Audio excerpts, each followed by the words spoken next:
Think about that moment a truly original thought pops into your head. Creativity feels almost magical, doesn't it? It really does. Yet when you look at the arc of human history, from the simplest inventions to the most transformative societal shifts, creativity is the undeniable driving force. Absolutely. Some would even argue it's the key to our survival. And even the rise and fall of civilizations, yeah. It's tempting to see creativity as this elusive kind of innate gift. But if we want to truly understand its power and, how to cultivate it, we need to look beyond that surface level admiration. Yeah, we need to dig deeper. And that's precisely what we're setting out to do in this deep dive. Exactly. We've pulled together a really diverse set of sources for you today. We're looking at the rigorous world of psychological research, insightful findings from educational reports, scientific perspectives that break creativity down to its fundamental elements, and even some hands-on guides for sparking your own creative thinking. It's quite a mix. It is. It's a rich mix, designed to give you a solid, practical understanding without getting lost in, academic complexities. Our goal isn't just to throw around the buzzword creativity, but to really unpack what it is, how it works. And give you some concrete takeaways you can actually use. That's the plan. Okay, let's unpack this then. One of the first things you notice when you delve into creativity is how difficult it's been to define. Right. It's a concept that seems to resist easy categorization.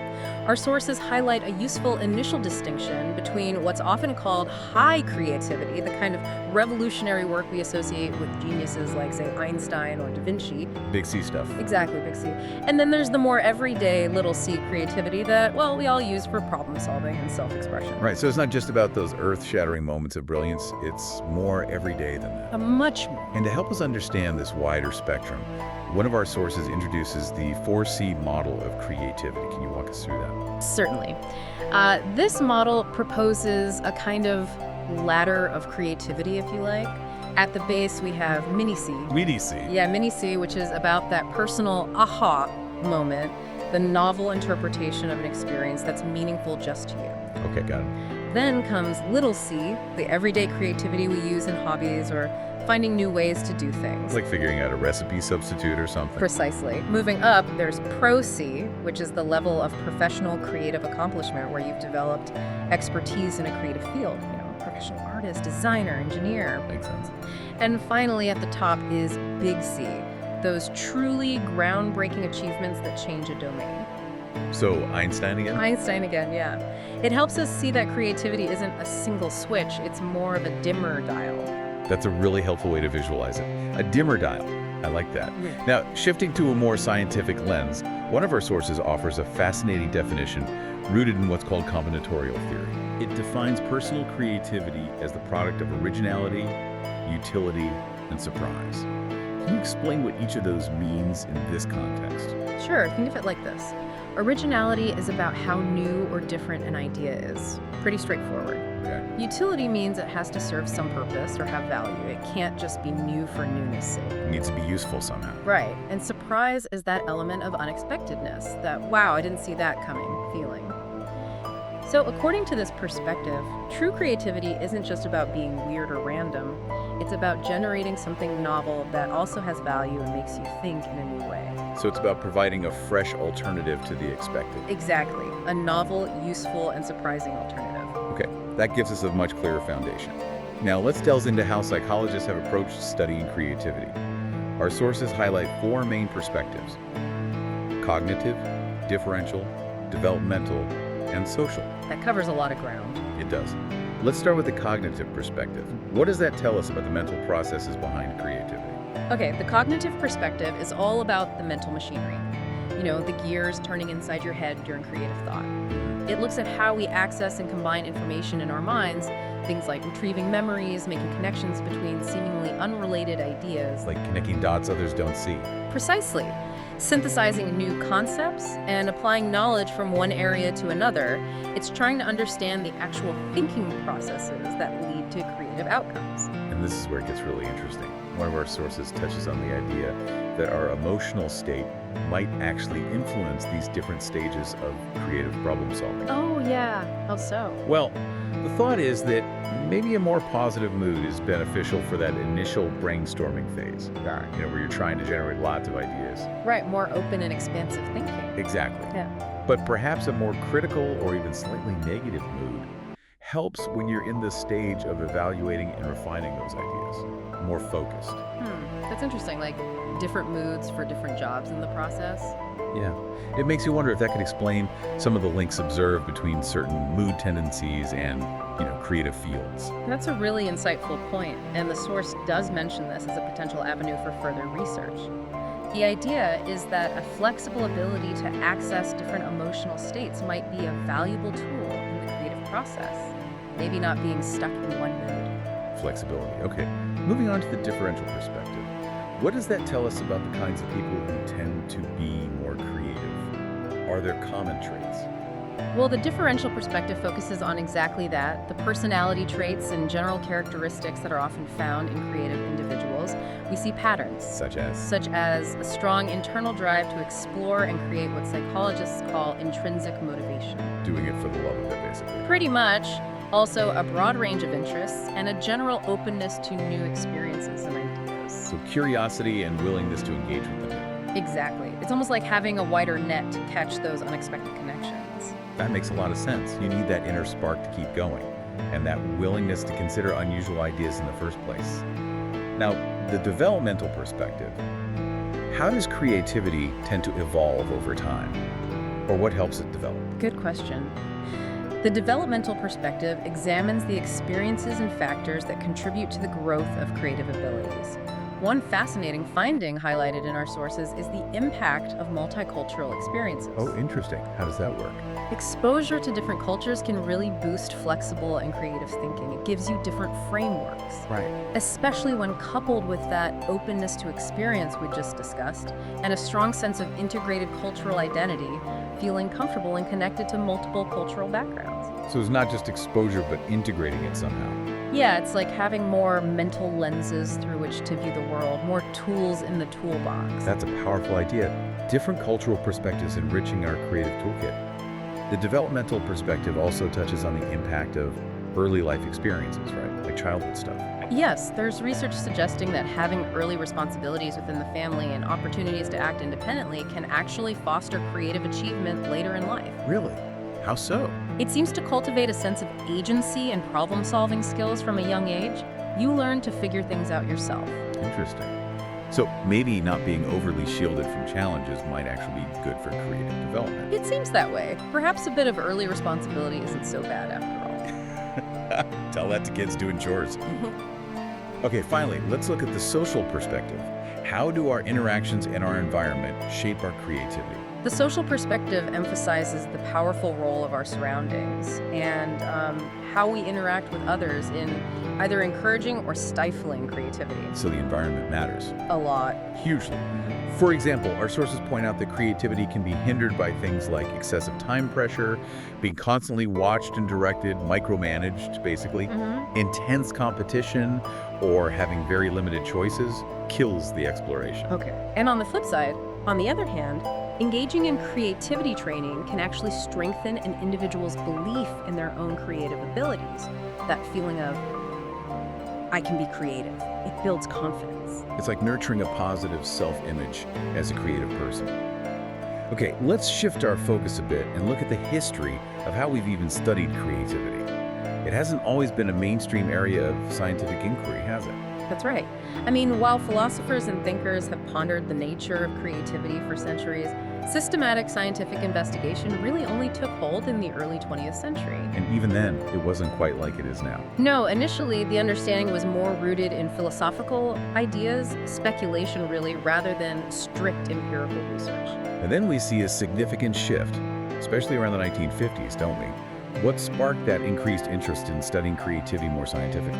The 1950s saw a real boom, yeah. Research focused on trying to understand, measure, and actively promote creativity. This led to a lot of work on identifying the personality traits of creative individuals. The differential stuff we talked about. Right. and the cognitive processes they use, and the development of various techniques aimed at stimulating creative thinking, like brainstorming, for instance. Okay. And our sources also mention a later change in how researchers approached studying creativity, Oh. away from just tests. Yes, over time, there was a move away from those large-scale studies, trying to quantify creativity with standardized tests towards more qualitative approaches. What did that mean, qualitative? It involved looking more closely at how creativity actually plays out in real-world situations, observing people, case studies, alongside deeper philosophical discussions about the very definition of creativity itself. Less about numbers, more about understanding the process. Got it. Now, one of the really enduring questions has been the link, or the perceived link, between extraordinary creative ability, genius, and mental states. We've all heard that saying, great wits are sure to madness near allied. Ah, yes, the mad genius trope. What does the research actually tell us about that connection? Is there truth to it? Well, that's a fascinating historical idea that has definitely captured the popular imagination. However, the research highlighted in our sources doesn't actually show a significant difference in the overall rates of mental illness between highly creative individuals and the general population. So, creative people aren't necessarily more prone to mental illness overall. Not according to this research. Interestingly, though, there is some evidence suggesting a higher prevalence of mood disorders within the families of creative individuals. In the families, not necessarily the individuals themselves. That's what some studies suggest. And one source even offers a nuanced perspective, suggesting that highly creative scientists might experience less psychopathology compared to artists. Why would that be? Perhaps due to the more structured and objective nature of their fields, but that's more speculative. So it's a much more complex picture than that simple mad genius stereotype suggests. Definitely not clear-cut. Not at all. Let's move on to a really practical area. How can we actually foster creativity, especially within educational settings? Our sources offer some really tangible ideas here. Absolutely. And this is key if we value creativity. The ways we can approach teaching to develop creativity are quite diverse. And as one source points out, the specific methods often depend on the underlying beliefs about what creativity actually is. Right. How you define it shapes how you teach it. Exactly. But a fundamental principle that comes through is that educators themselves need to cultivate their own creative thinking to effectively encourage it in their students. Lead by example. Pretty much. You can't really inspire what you don't possess or value yourself. That makes perfect sense. So what are some of the key teaching strategies that our sources highlight as being particularly effective in nurturing creativity? Several important strategies emerge. Providing sufficient space and dedicated time for creative exploration is essential. You can't rush it. Okay, time and space. What else? Building students' self-confidence and belief in their own abilities. Offering mentorship and guidance from those with creative expertise is also valuable. Having role models. Yes. Furthermore, encouraging higher-level thinking skills, allowing for diverse ways of expressing ideas, not just essays, maybe drawings, models, performances, and finding ways to connect different subject areas are all highlighted as effective pedagogical approaches. Breaking down silos. Okay, that gives us a good framework. And we have some specific exercises mentioned in our sources that are designed to really get those divergent thinking muscles working. Let's explore some of those. Sure. These are quite fun, actually. The first is called Creative Connections. How does that work? Creative Connections involves looking for inspiration and solutions in completely unrelated fields. Sure. So the idea is to identify what makes something successful in one area, say a business model or a natural process. Like biomimicry. Could be, yeah. And then see how those principles could be applied to a completely different context or problem you're working on. For example, how does a successful jazz ensemble achieve improvisation? And could those principles be applied to a business team brainstorming new marketing strategies? Drawing unexpected parallels. Exactly. It's about breaking down those mental boundaries we put up between different domains. I like that. Another one is the Alternative Uses Activity. The name pretty much says it all, but what are some of the key criteria for evaluating the creativity of the ideas generated? It's not just about quantity. Right, not just quantity. You take an everyday object, like a simple mug, as the source mentions, and try to come up with as many different uses for it as you can. Okay. The creativity of your responses is often evaluated based on 4 key aspects. Fluency, which is the total number of ideas you generate. So chronology is part of it. It's one part. Then there's originality, which refers to how unique or unusual those ideas are compared to what most people think of. Then flexibility, which is about how different the categories of uses are. So using the mug as a container versus a tool versus, say, art material, different conceptual buckets. Okay, different types of ideas. Yes. And finally, elaboration, which is the level of detail and development you put into each idea. How fleshed out is it? Got it. So for the mug example. Well, simply listing drink coffee, drink tea, drink juice shows fluency, but not much originality or flexibility compared to ideas like a small planter, a paperweight, or broken shards for a mosaic artwork.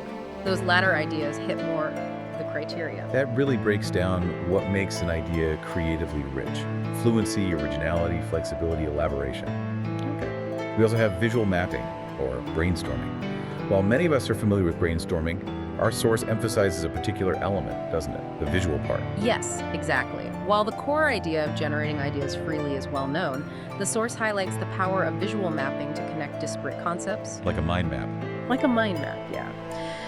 By starting with a central idea and then branching out with related thoughts, using visual cues like lines, colors, maybe even little drawings. Doodles. Doodles, exactly. You can create multi-layered connections that you might not see through simple list making. This visual organization can also make it easier to remember and build upon those initial ideas later. Okay, that makes sense. Then there's the circle's creativity exercise. It sounds simple, but the examples provided are surprisingly imaginative. They really are. You just start with blank circles on a page. Right, and the source shows them transformed into things like a sun, concentric circles, a star inside a circle, a cake, a crown, a bear's face, a surprised expression, a heart, and even an ice cream cone. It really shows how a simple constraint, just use the circle, can spark incredibly diverse thinking. It's a fantastic way to encourage visual thinking and to see the potential within seemingly limited parameters. It forces you to see beyond the obvious shape. Absolutely. And similarly, the creative pictures exercise uses abstract doodles, just random squiggles, as a springboard for more developed drawings. Like the example where a simple curved line becomes a shark. Exactly. It vividly illustrates the power of imagination and elaboration in turning a basic starting point into something completely new, seeing potential in the abstract. Very cool. And then there's reverse brainstorming.